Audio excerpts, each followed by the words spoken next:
Pera aí, vamos ver.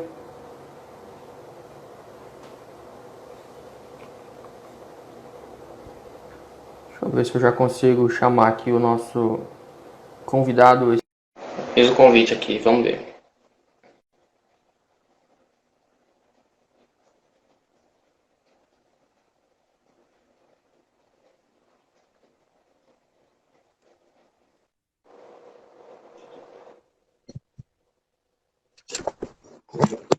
Opa! Deixa eu ver. E aí, doutor Claudimar, beleza? Beleza. Tá me ouvindo bem aí? Tô ouvindo sim. Tá perfeito. E aí, como é que tá as coisas? Quase que o Instagram cancela esse bate-papo, essa aula aqui de hoje, cara. Quase que boicota a gente, né? Quase que boicota a gente. Você tá em qual cidade? Tô em Cuiabá. Tá em Cuiabá mesmo? Mas tá direto por Tô. aqui? Fico bastante em fazenda, né? Uhum. Tô cuidando de algumas fazendas e aí eu viajo em média 3, 4 dias por semana, sempre nas fazendas aí. Legal. Aí você tá trabalhando só com mogno ou com outras espécies também? Não, eu trabalho com eucalipto também. Uhum. Tem algumas fazendas que eu consultoria que a gente planta eucalipto também. Hum, Mas a gente fica mais nisso daí, no eucalipto e no mogno. legal. Nunca plantei terra, mas aí Entendi. nunca mexi não. Deixa eu só ver se eu consigo enviar aqui o link aqui dessa live, só para ver se dá para chamar mais gente. Pera aí, rapidão.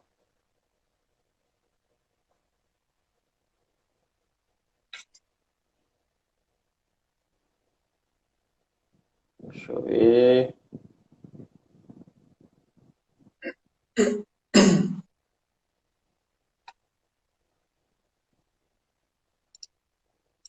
Andréa Teixeira entrou, essa aí a gente conhece.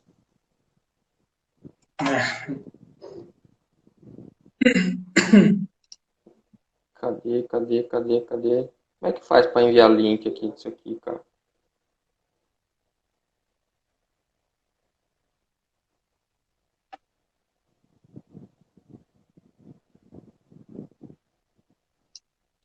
Vamos ver. Ai, socorro. Pera aí, estamos ao vivo, estamos apanhando ao vivo aqui.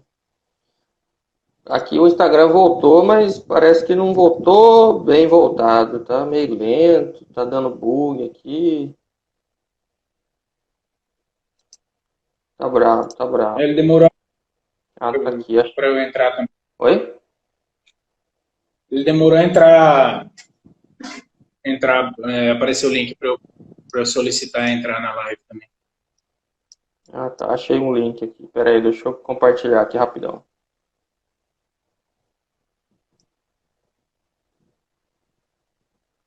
Só um minutinho. Aí a Andréia mandou um oi. Oi, Andréia. Tudo bem? Como é que você está, minha querida?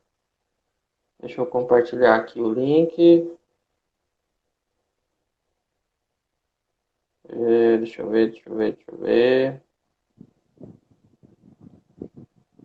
Bom, enfim, já mandei aqui o link para alguns grupos do WhatsApp,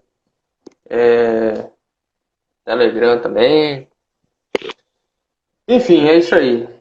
Para quem está nos vendo, deixa eu ver quem está online aqui. Andréia, Igor, é um pessoal aí que está assistindo. Daqui a pouquinho o pessoal vai entrando aí, normal, é assim mesmo. Mas então, cara, você está trabalhando principalmente com mogno e eucalipto, você falou? Eu trabalho com blogging desde 2007. Uhum, Eu tive a oportunidade de começar a trabalhar com Mogno, desenvolvendo, inicialmente a gente comecei a trabalhar com a produção de mudas. uhum, A empresa que eu comecei a trabalhar adquiriu um viveiro e aí nós começamos a produzir mudas e comercializamos aí em torno das 300 mil mudas, uhum, o Brasil todo. uhum. Inicialmente, produção era por semente, né? Uhum. Posteriormente, em 2009, nós começamos a desenvolver os protocolos de clonagem Uhum. por microestaquia. E em 2010 a gente conseguiu obter as primeiras mudas produzidas por microestaquia. Essas mudas hoje estão plantadas em Cáceres, com um desenvolvimento muito bom, estão muito bonitas. Elas não têm patologia, não têm nenhuma deformidade. Então a gente tem lá os testemunhos das primeiras mudas de mogno clonado aí, provavelmente do Brasil. Nesse mesmo período, desculpa, nesse mesmo período, tinha um pessoal desenvolvendo também técnica para produzir as mudas por microestaquia em Minas Gerais, no município de Pirapora, um projeto na Fazenda Atlântica, estive lá, visitei. Era um projeto muito bonito, eles têm mais ou menos uns 800 hectares de mogno plantado lá, irrigado, junto com banana. Na verdade, eles têm a banana e plantaram o mogno junto, gostaram e depois construíram uma estrutura e fizeram um plantio de mogno irrigado lá, região de semiárido, em Pirapora. O plantio deles está hoje mais ou menos com acho que uns 10, 11 anos. E pelo que eu sei, está indo bem. Depois dessa etapa de produção de mudas, aí a gente partiu mais para a parte de plantio mesmo. Entendi. Comecei a trabalhar. No caso, as matrizes para produzir esses clones são suas mesmo? Vocês foram buscar em outros locais? Como é que foi?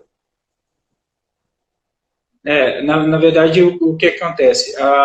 As mudas elas eram produzidas por microestaquia, só que não foi feita seleção de árvore adulta. O protocolo consistia em propagação das mudas produzidas a partir de semente. Nós pegávamos as mudas produzidas por semente e replicávamos elas.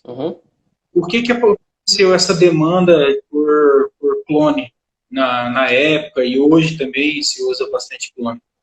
A semente ela tem uma viabilidade muito curta, em torno de 60 dias depois de colhida, depois do fruto aberto, em torno de 60 dias ela começa a perder a viabilidade. E na época era muito raro, não se tinha no Brasil floresta produzindo semente. Então tinha sazonalidade no fornecimento de semente e ainda uma pouca disponibilidade. Ela só ocorre normalmente no mês de julho e agosto, e tinha pouca semente, não dava para todo mundo. Na época a gente tinha um viveiro, a gente começou a processar isso pensando na quantidade, na oferta de muda, nem tanto na parte de qualidade da planta em si.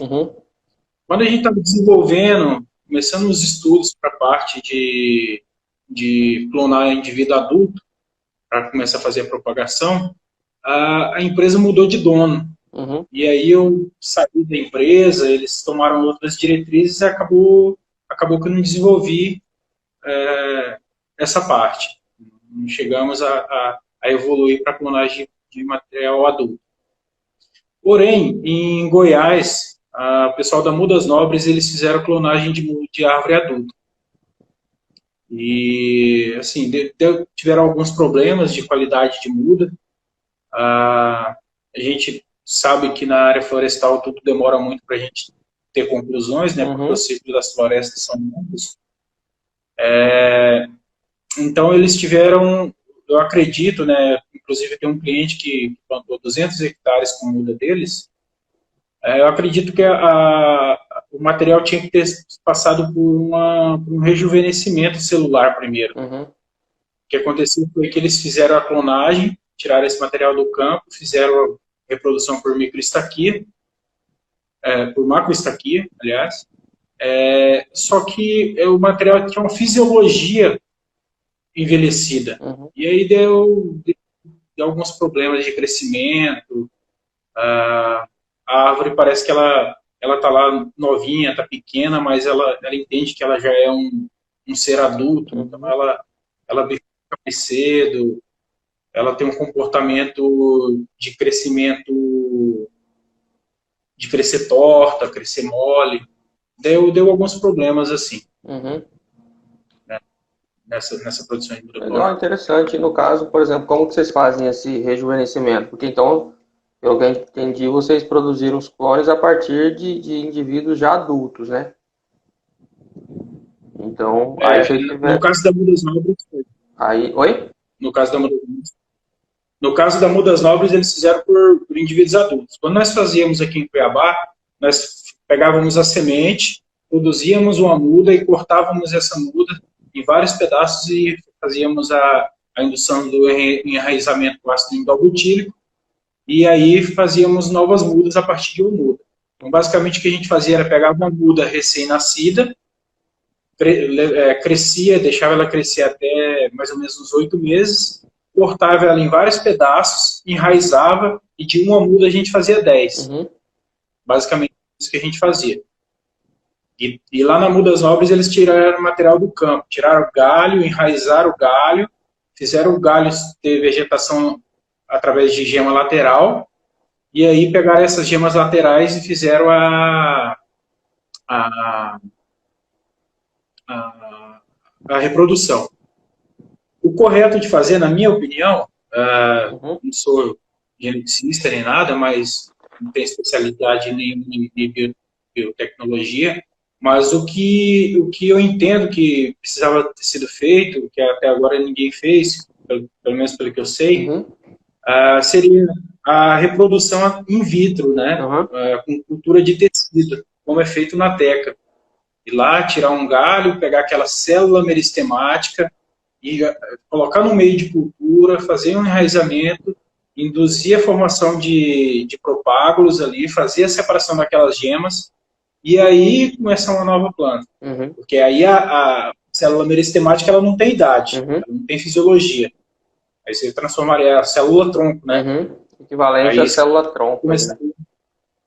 isso. Então, o ideal seria uma coisa assim. Mas, pelo que eu sei, ninguém conseguiu desenvolver meio de cultura para isso. Pode ser até que tenha alguém aí que tenha feito, mas eu não conheço. Entendi. Interessante, cara, bacana. Mas aí, por exemplo, no caso, você já tem todo esse know-how aí com o Mogno, né? E, por exemplo, para quem está assistindo aí, por exemplo, quem não sabe ainda sobre o Mogno, né? Você saberia algum histórico da espécie aí, de onde que ele é nativo, quando que veio para o Brasil, um histórico geral aí do Mogno para a galera saber? Sim, o ogro africano ele chegou no Brasil. Existe um pouco de folclore em cima, parece um pouco de romantismo, talvez. Mas dizem que ele chegou aqui no Brasil através de um príncipe africano que trouxe numa sacola algumas sementes. Uhum. E conforme ele andava pelo Brasil, ele distribuía semente, dava 10, 20 sementes em cada lugar que ele passava, falava, ó, isso daqui é ouro, isso daqui vai valer muito, é uma planta linda, produz muito bem, não sei o quê. E essa é a história inicial que a gente tem, isso aconteceu mais ou menos uns 45 anos atrás, que é em relação às árvores que boa parte do pessoal que tem relação com o mogno conhece, que são umas árvores que estão no Pará, Uhum. na Embrapa, lá do Pará. Então, dizem que essa semente foi entregue para um dos gerentes lá da Embrapa, através de um príncipe, que levou essas sementes. Então, o que a gente tem de informação é isso. O Mogno ele tem uma cultura nova, ele tem bastante coisa ainda que está por ser resolvido. Uhum. Por exemplo, até há 2 anos atrás, todo mundo plantava aqui no Brasil caia ivorensis. Uhum. Todo mundo achava que plantava caia ivorensis, a Embrapa, uma empresa agropecuária lá do Pará, classificou as árvores lá do Pará, que começaram a disseminar semente, como caivorenses. Uhum. Agora, recentemente, a Associação Brasileira de Produtores de Mogno Africano contratou um africano, um doutor africano, um estudioso de lá. Eles vieram ao Brasil e identificaram o seguinte: o que nós temos aqui não é caivorenses, é caia grande folha. Então, todo mundo estava pensando, estava plantando caivorenses, mas na verdade era caia grande folha. Qual que é o problema disso? Não tem problema nenhum. A madeira, tanto da caivorense, senegalense, santoteca, que são as espécies de mogno africano que existem, todas elas são aceitas no mercado como madeira de mogno africano. Então, não tem problema nenhum. O que acontece, pensando aí na parte das espécies que temos, né? Uhum. A mais plantada no Brasil hoje é a grande folha. Uhum. Eu acredito que a gente já tem aí em torno de 50 mil hectares plantados no Brasil. Isso não é dado oficial, é só de conhecimento empírico que eu tenho. Uhum. Aqui no Mato Grosso, eu acho que a gente já beira aí uns 10 mil. Nós temos bastante. Eu dou consultoria para boa parte dessas florestas. E a gente tem o seguinte, em relação às espécies, a caia grande folha foi muito plantada, está sendo muito plantada. Inclusive, nós temos em Sinop o viveiro lá da Flora Sinop, que é o viveiro que mais produz mudas de mogno no Brasil hoje, em torno de 150 mil por ano. Legal. E aí ele produz lá a grande folha. E aí nós temos a segunda espécie mais plantada no Brasil hoje, e no mundo também, a segunda mais plantada, é a caia senegalensis. Qual é a diferença entre as duas? Morfologicamente, elas têm diferença. A caia senegalensis é uma espécie mais de savana. Ela tem origem no interior da África, Uhum. né, na região mais afastada do Oceano Atlântico. E a caia ivorensis e a senegalensis têm proximidade mais com o litoral, tem um regime pluviométrico maior. A caia senegalensis, por ser uma espécie de savana, ela é menos produtiva. Ela cresce um pouco devagar. Uhum. Ela tem um porte menor do que as outras caias, antotecas, senegalenses e ivorenses. Só que ela é adequada para regiões de muito baixa pluviometria. Uhum. Aí, qual que é a pluviometria mínima, então, que a gente tem aí para mogno? Hoje nós temos, eu dou consultoria, eu cuido de fazendas com pluviometria até 1.200 milímetros. Uhum. Até 1.200 milímetros, a caia grande folha, ela tem se desenvolvido tranquilamente, ela tem aguentado super bem. Uhum. Inclusive, uma dessas florestas, ela está em Cáceres, ela atravessou esse período de estiagem que foi atípico do ano passado, aí, absurdamente atípico. Ela passou super bem. Não, na verdade não passou super bem, né? Mas ela conseguiu atravessar um período extremo. Então ela aguenta bem o nosso clima aqui. De Mato Grosso, em geral, qualquer lugar pode ser plantado mogno africano em relação à pluviometria. Uhum. Em relação a solos, eu também já conduzi trabalho em plantios que vai de 8 a 10% de argila até 60% de argila só. Uhum. Então, por enquanto, florestas aí que estão com 10 anos, 12 anos, não tem tido problema nenhum. Então, em relação ao solo, também ela é tolerante a essa amplitude de solos aí, né? Em relação à física, né, Uhum. do solo, a parte de estrutura de argila, ela é bem tolerante. Agora, ela tem limitações. Ela não tem baixa tolerância a alumínio no solo. Não gosta de alumínio no solo. Ela não tem tolerância como o eucalipto. O eucalipto com 0,5 centimol, 1 centimol de alumínio trocável no solo, o eucalipto se desenvolve super bem. Aí já o mogno ele fica mais amarrado. Entendi. Ele não... Aí, nesse caso, é necessário antes, então, a correção do solo aí, né?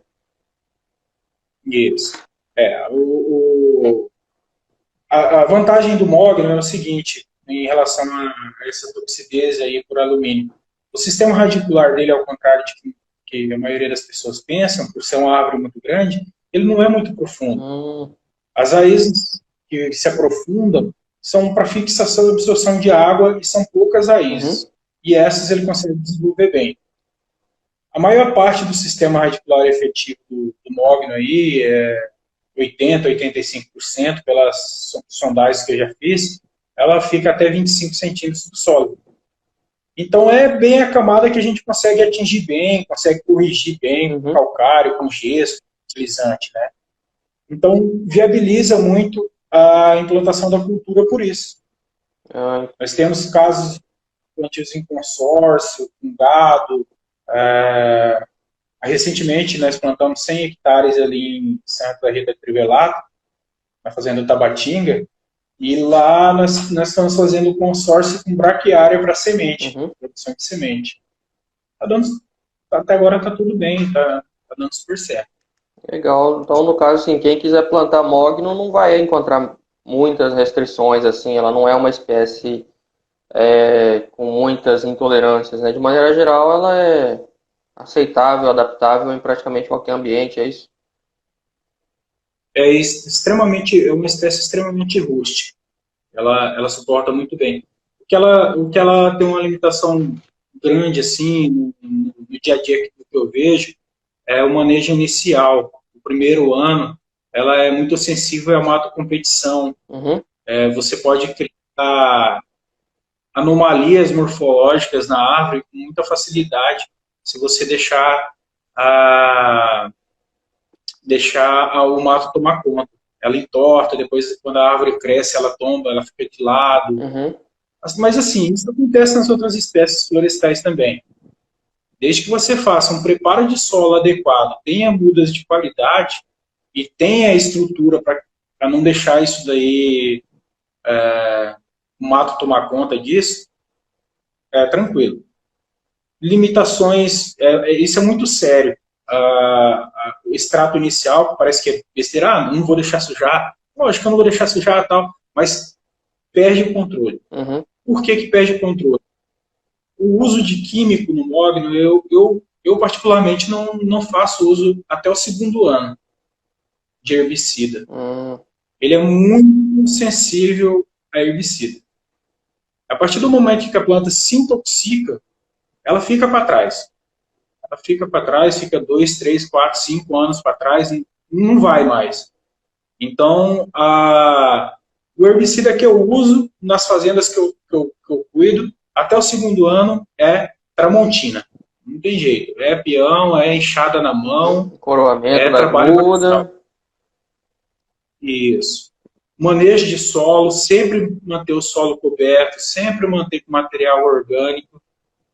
Não faz diferença para ele no início, não faz, porque o sistema radicular vai estar ali na região da cova, né, é periférico, pertinho ali no raio aí de 50 centímetros, 40 centímetros, mas no futuro dá muito resultado. Ele começa a fazer ciclagem e a se manter com muita rapidez quando você faz um manejo adequado de solo. Legal. Já aproveitando a deixa aí, por exemplo, falando de manejo de solo, coroamento e tal, ao longo do ciclo do mogno, quais são assim os principais tratos silviculturais que tem que se fazer? Por exemplo, eu trabalho com teca, né?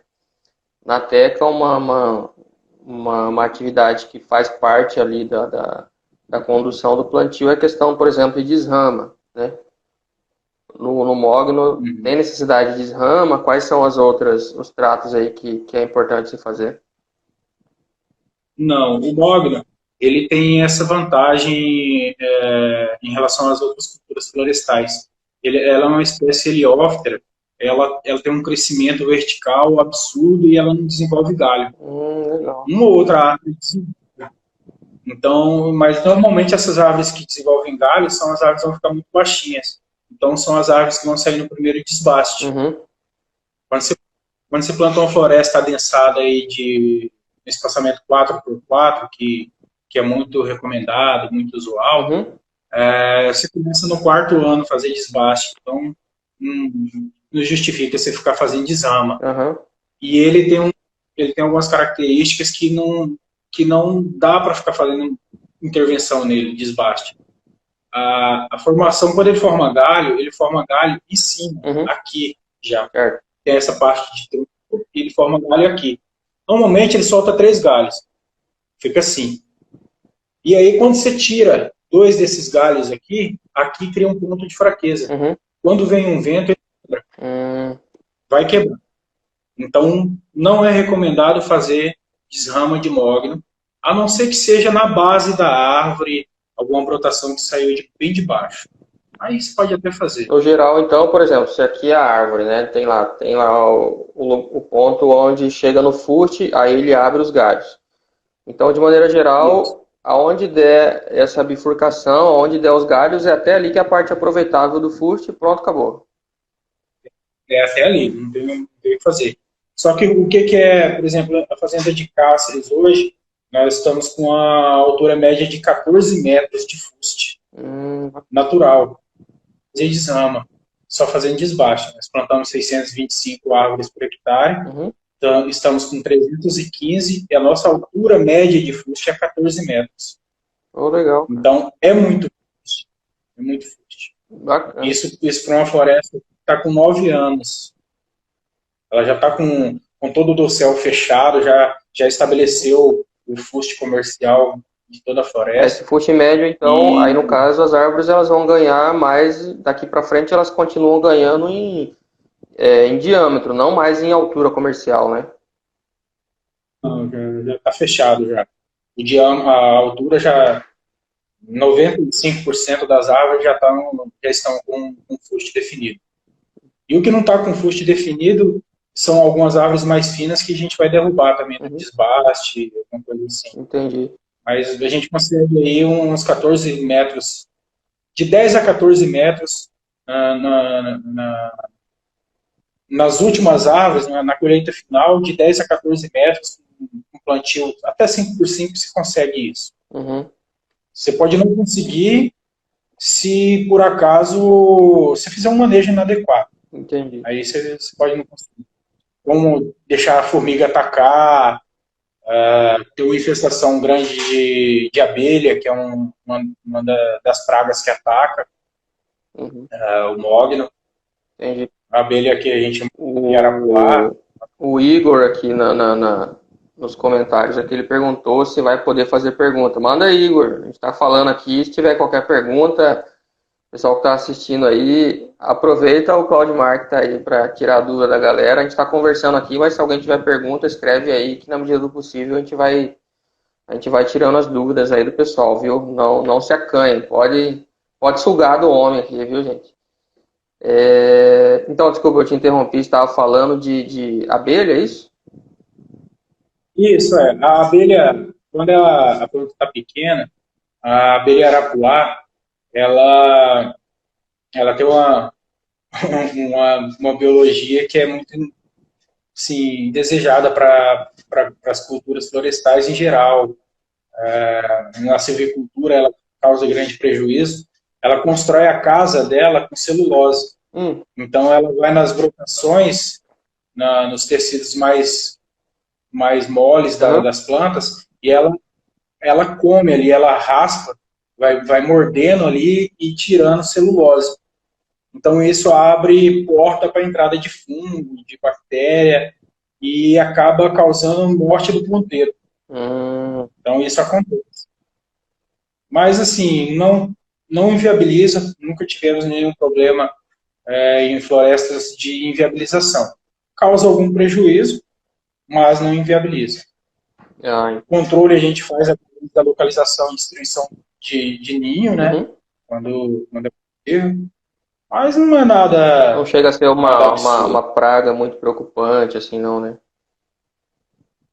Não é uma praga, por exemplo, que inviabiliza como a da Ipsipila grandela, que é do mogno brasileiro, Uhum. né? Que é a famosa. Ela não chega a inviabilizar. O mogno brasileiro, ele é E a qual formiga, espécie mesmo? Não O entendi? mogno brasileiro, ele é qual espécie mesmo? É cai, é qual? Suetênia macrofila. Ah, é verdade. É, eu que fiz confusão agora. O, eu ia falar, a formiga, ela tem uma voracidade muito grande pelo mogno. Ela ataca com muita voracidade. Esse é um dos cuidados que é muito preciso, muito necessário que se tome quando for fazer a implantação de uma floresta de mogno africano.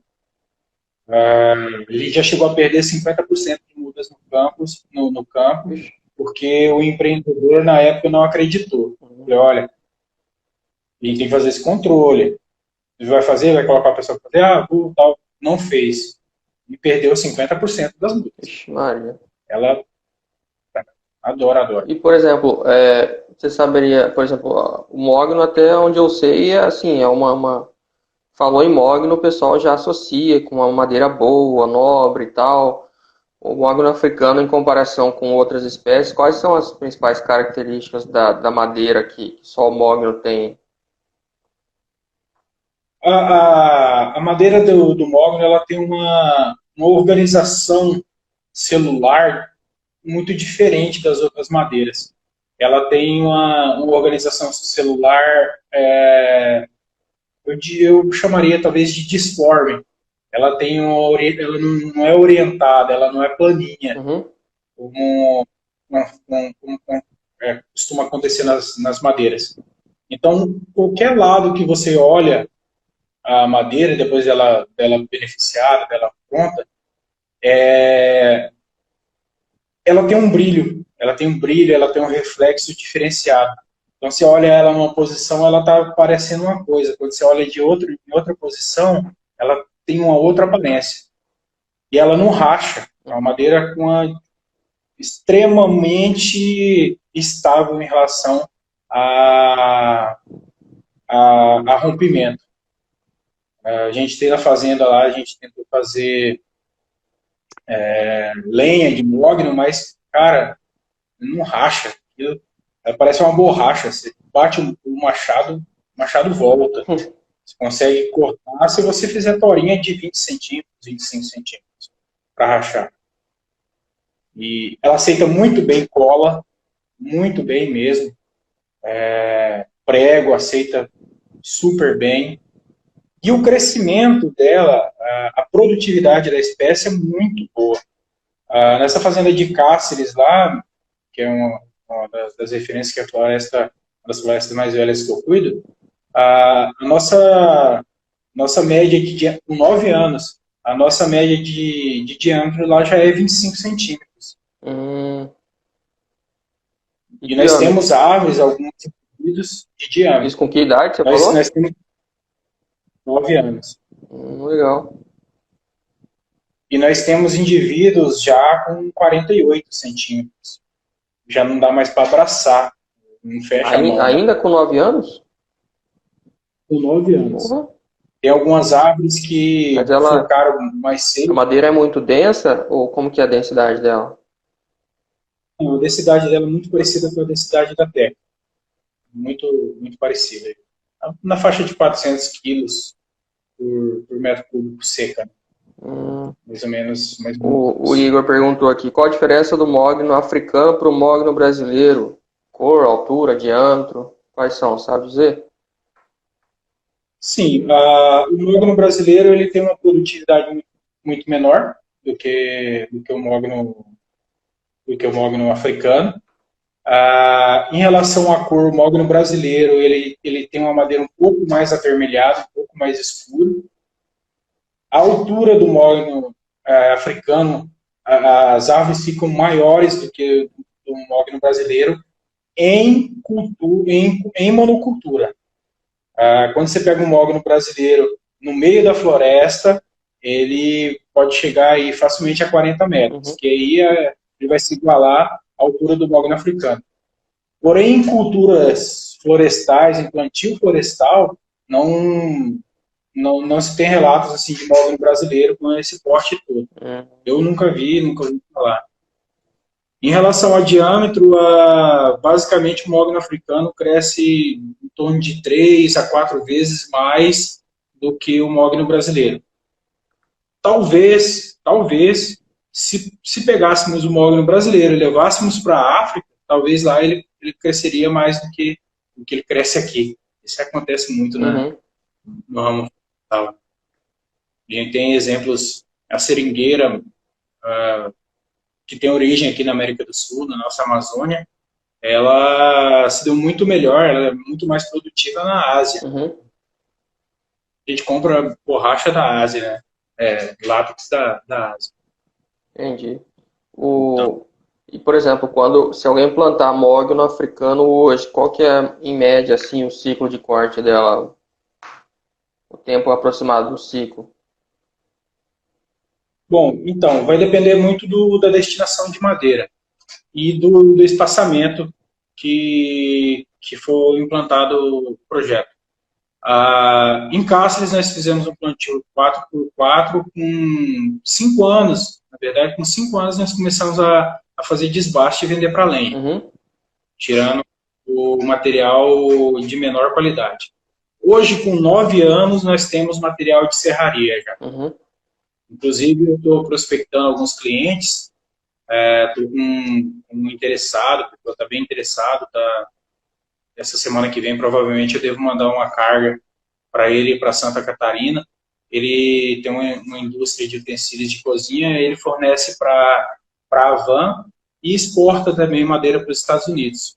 E ele está interessado, vou mandar para ele algumas amostras para ele fazer. No caso, essas nesse porte já são para exportação ou ainda é mercado interno? Não, já dá para mandar para exportação. Exporta para qual país? Porque para os Estados Unidos. É um dos maiores consumidores de mogno que tem no mundo. Legal. O americano gosta muito de madeira vermelha. Eles chamam lá a redwood, né? Eles são apreciadores de madeira vermelha. Na Europa, que é um mercado que seria muito interessante de atingir, também se tem um gosto por isso pelo mogno. Isso são os relatórios de comercialização internacional que a gente vê de madeira. A França tem uma preferência muito grande por mogno e a Inglaterra. A Inglaterra também gosta muito. Seria muito interessante porque a moeda deles é muito forte, né? Quando se fala em exportação, aí no caso vai ser ou dólar ou até mesmo euro, então para quem exporta daqui para lá é interessantíssimo, né? Interessantíssimo. Mas assim, hoje eu tenho um outro interessado na madeira que a gente está montando uma serraria. O mercado interno já remunera de forma bem satisfatória. Por exemplo, eu tenho um cliente que está esperando a gente montar a serraria para começar a comprar madeira nossa.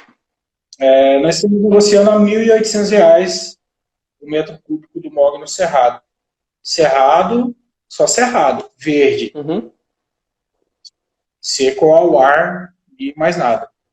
Então, hoje, a gente teria condições de obter aí no projeto de Cáceres lá, nós teríamos condições de obter aí alguma coisa em torno de 5 metros de madeira serrada por hectare já. 5 metros cúbicos, né? A 1.800, metro cúbico de madeira serrada.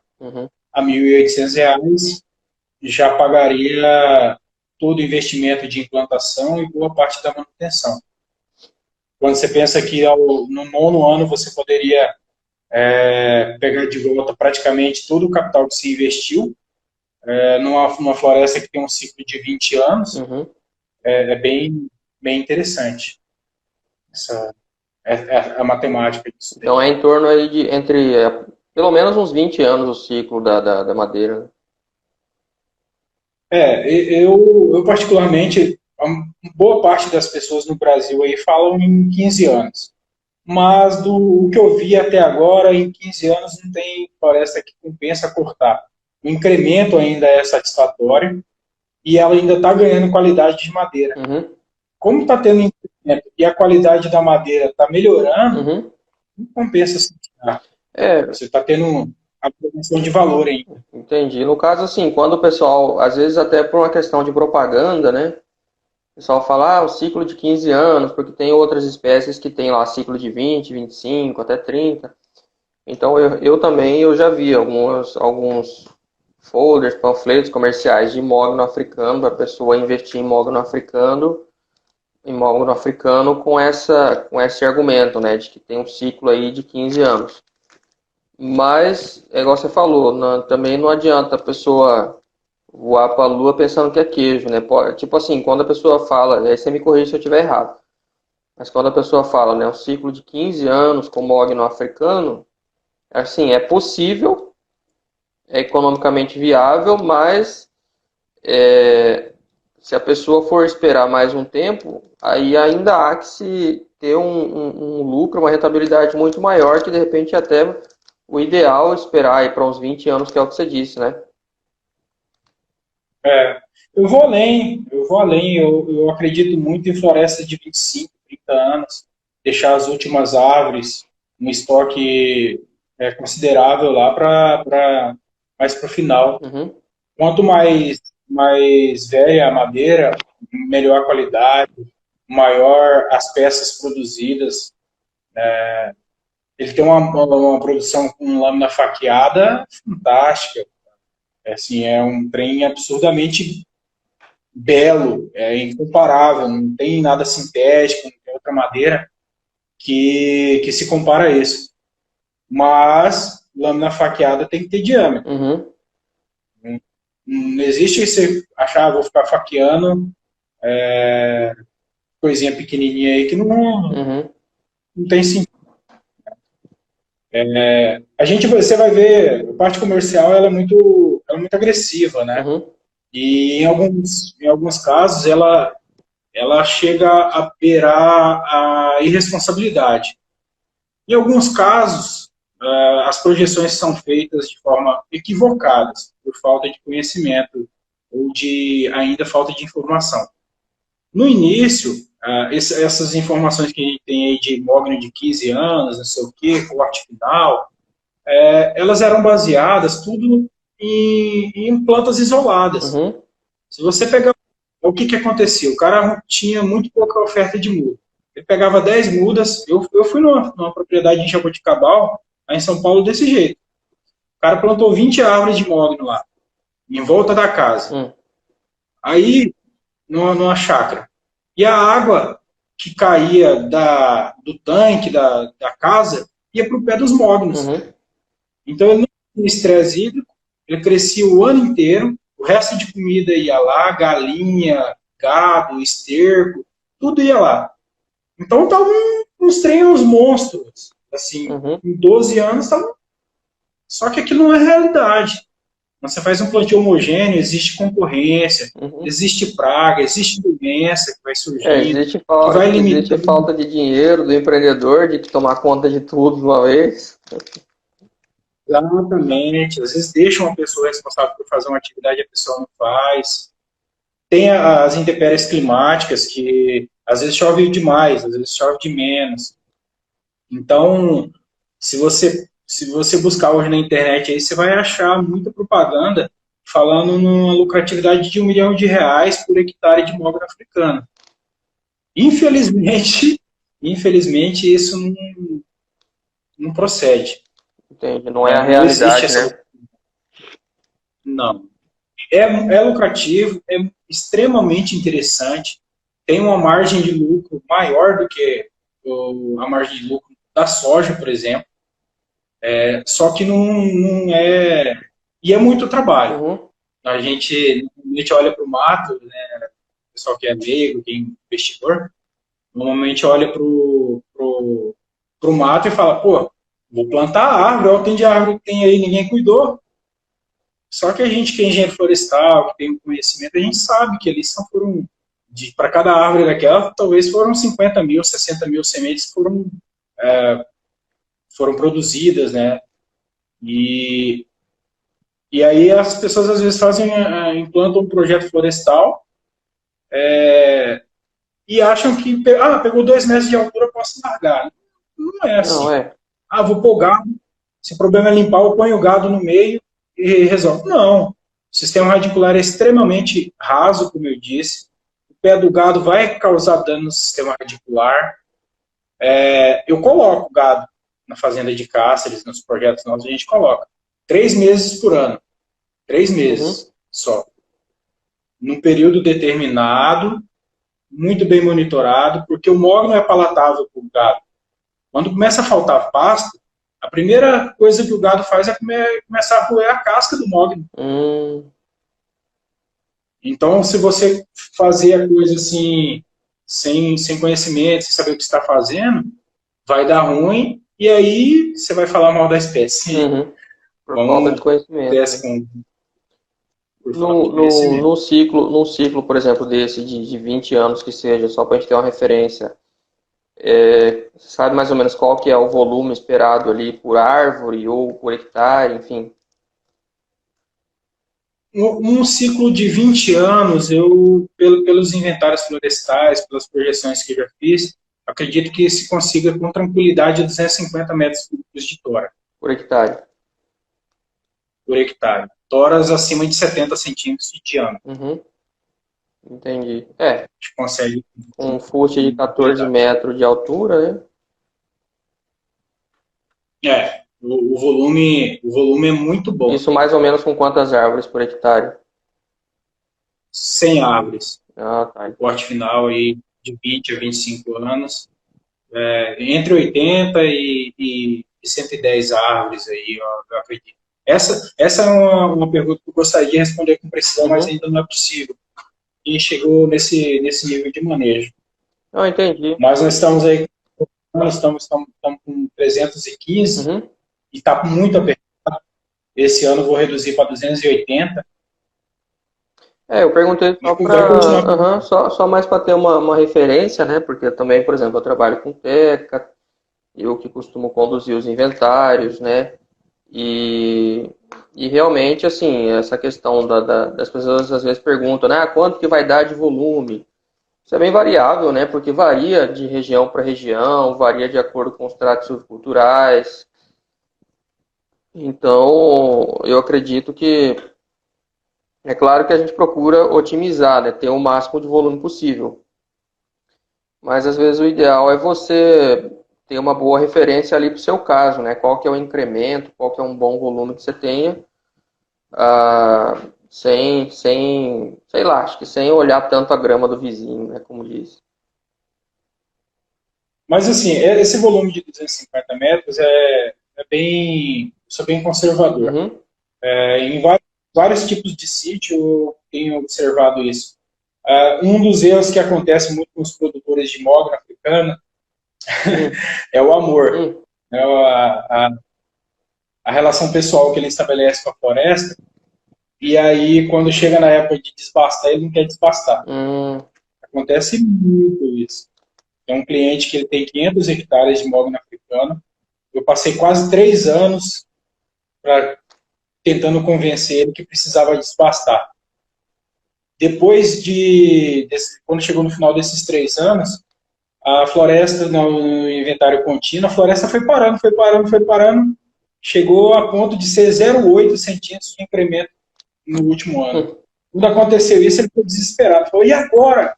Falei, desbaste. Não tem como não desbastar. Desbaste é um trato cultural também a se fazer, né? Se a pessoa não faz, a floresta para de crescer. Extremamente necessário.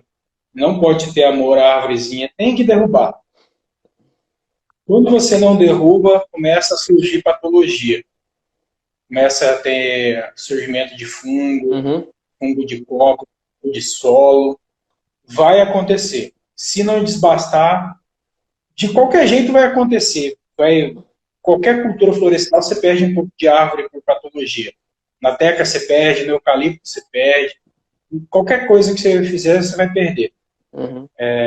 Mas o desbaste é uma atividade essencial para a boa condução da floresta de mogno africano. Extremamente importante e tem que começar cedo. Não pode ter dó. Você tira uma árvore ruim e você beneficia 2, 3 árvores que têm boa capacidade produtiva. E elas vão render mais do que a outra. Sim, com certeza. Igual, assim, Já falando aqui, eu vou para o pessoal que está assistindo, né? Se alguém tiver alguma pergunta, pode escrever aí, não se acanhe, né? Mas enquanto isso, igual você falando essa questão do desbaste, né? Também, por exemplo, igual eu trabalho com teca, o Nasci Floresta escreveu, muito legal o papo. É isso aí, valeu, obrigado. Se tiver pergunta, escreve aí. Então, assim, por exemplo, eu que trabalho aqui com teca, né? Já aconteceu algumas situações justamente por falta de desbaste, né? Em que era um local onde tinha um solo muito bom, e aí as árvores cresceram muito, que fechou o dossel, formou um microclima úmido ali no subbosque, e aí quando o pessoal foi ver, estava tendo problema de apodrecimento de raiz por excesso de umidade. Então, Exatamente. a primeira medida a se fazer foi fazer o desbaste, né, para ter a abertura, a entrada de luz solar, para aumentar a evaporação de água no solo. Aí, para acelerar esse processo, o pessoal teve que ir lá fazer coroamento das árvores. Então, não adianta, né? Desbaste para culturas de ciclo longo, por exemplo, se é um eucalipto, que a pessoa vai, muitas vezes o eucalipto em geral, né, generalizando aqui, às vezes a pessoa planta eucalipto para colher dali 5, 7 anos para vender como lenha. Nesse caso, né, não precisa desbastar. É um ciclo mais rápido. Mas em espécies que você vai conduzir ali para 10, 15, 20 anos, tem que desbastar, não tem outro jeito mesmo. Tem que mascar. Eu me lembrei de uma coisa aqui que sai um pouquinho desse contexto que a gente está indo com a parte já bem evoluída do papo, em relação à nutrição de mogno, do mogno. Um conselho que fica aí para todos que forem plantar mogno, tomem cuidado com a adubação nitrogenada. A adubação nitrogenada demasiadamente, sem balanceamento dos outros nutrientes, ela causa estiolamento da planta. A planta cresce de forma desequilibrada morfologicamente. Isso causa tombamento das mudas. Ela fica muito bonita quando começa aquele crescimento ali, todo mundo empolga e fala, não, vou colocar mais um pouquinho de nitrogênio aqui para fazer crescer mais, ficar mais bonito. Só que o que acontece? Quando vem o período, uma chuva mais forte, um vento mais forte, essa copa pesa. Como eu disse, ele não tem formação de galho na lateral para estabilizar ele. Ele fica com aquela cachopa lá em cima. E aí, quando chove, que pesa muito, ele dobra. Muitas árvores chegam a quebrar. Maiores. E assim, outro susto que todo mundo que planta mogno vai passar. Agora, quem está assistindo o vídeo não vai, porque já vai saber que isso acontece. Mas no 4º ano, acontece quebramento de muita árvore, muito fuste. Alguma coisa em torno de 5% das árvores vão quebrar. Não se apavorem. Não se apavorem, porque quando vocês fazem um projeto bem feito, esses 5% já está incluso nas árvores que você plantou a mais para fazer desbaste. Então, isso daí é normal. Tá? Mas aí esse quebramento de copa é por conta dessa questão do galho? O galho da copa pesada? Da copa pesada. Ela desenvolve uma massa foliar muito grande. E a madeira é uma madeira macia, e quando ela está jovem não tem cerne nenhum, ela é mole, muito mole. Então, isso acontece, é normal, ninguém vai conseguir impedir que isso aconteça. Então, vai dar uma chuvona de vento, você vai olhar e falar, puxa vida, quebrou, absurdo. Não, mano, calma. A vida vai seguir, essas árvores, elas meio que fizeram assim, levantaram a mão e falaram, eu quero sair. Então, é isso mesmo. Se a pessoa fizer um quebra-vento, não ajuda a amenizar isso? Não ajuda, porque não é só ação de vento. É a ação do peso físico da água que fica na copa dela, que é muito grande. Quando ela começa na fase de vegetação plena, no período de chuva, ela desenvolve uma copa muito grande. Porém, a partir do 5º ano, 6º ano, que ela tem um amadurecimento maior de madeira, aí ela já não quebra. É só um período. Do 4º até o 6º ano, vai quebrar bastante. Entre o 4º e o 5º ano, no 5º ano, período do 5º ano, quebra muito. Uai, tá acabando o tempo aqui. Não sabia que tinha essa, não. Depois de. Tá aparecendo aqui pra mim, tá acabando o tempo. Qualquer coisa a gente retorna aqui. Não, mas então, legal, cara, interessante. Pronto, estabelecido. Hum. E aí, de novo, sabia que tinha essa frescura aqui no Instagram, não, pô? E acho que Pois é. deu mais ou menos uma hora e ele apareceu uma mensagenzinha aqui. Hello de novo, André. Então, mais interessante, cara, bacana mesmo. Assim, pessoal que tá aí assistindo, né? Não sei se alguém tem mais alguma pergunta. Eu mesmo aqui, acho que as principais dúvidas que eu tinha eram essas aí que eu te fiz, né? Eu vou colocar essa live que a gente teve aqui, eu já estou colocando ela para ficar disponível para quem quiser ver depois aqui no meu perfil. Então, enfim, tem mais alguma consideração aí? Não, eu gostaria só de agradecer o convite, ter a oportunidade de participar. Tenho visto seus vídeos, inclusive fiz uso de muito conhecimento que eu vi nos seus vídeos, em alguns trabalhos de campo que eu fiz. Acho que é uma fonte de consulta, de, de conteúdo, realmente é conteúdo florestal. É muito, muito bacana o seu material. Material prático, eu particularmente gosto muito disso. Tem vídeo seu que você está no campo, que você está mostrando, você tá vendo, mostrando as coisas acontecerem. E isso daí é muito didática, muito soma muito, né, no entendimento das coisas. E serve para balizar as atividades de outros profissionais. Eu me balizei. Tem um vídeo seu, um dia de campo seu, eu vi como é que vocês fazem lá. A gente faz bastante coisa parecida. Tem algumas coisinhas lá que eu já vou copiar, já vou fazer igual também. Foi Valeu. interessante ter. Essa troca de conhecimento aí para a gente é fantástica. Eu não tenho aptidão para fazer isso que você faz, para ter canal. Eu não sabia nem usar Instagram. Criei ontem uma conta no Instagram. Mas eu acho muito bacana, parabenizo. Você tem sempre esse espírito inovador. Estava com as canecas lá, não sei se ainda está. Está Tô sempre sim. criando coisa de. Tá, né? Então, Tá tá sempre. indo, tá indo. Vamos vendo até que hora vai esse negócio aí, mas não parei ainda não. Valeu, obrigado. Não para, não. Tem que persistir. E você é um cara inovador. Quando a gente fez engenharia junto, você era o caçulinha da turma e você tem essa vantagem aí de ser um engenheiro florestal extremamente jovem e promissor. Você tem para conseguir amadurecer com a idade boa. Emocionado, obrigado. Não, valeu, cara. Obrigado, valeu, Claudimar. Pra quem não sabe, eu e o Claudimar, a gente já é amigo aí desde a época de faculdade. Aqui eu tô me esforçando para chamar ele de Claudimar, mas já entre nós é fofo, né? Grande fofo. Valeu É, aí pela consideração. imagina, parabéns, parabéns mesmo. Eu vou continuar olhando seus vídeos e tendo, captando conhecimento aí que você está publicando de forma muito generosa para a nossa comunidade.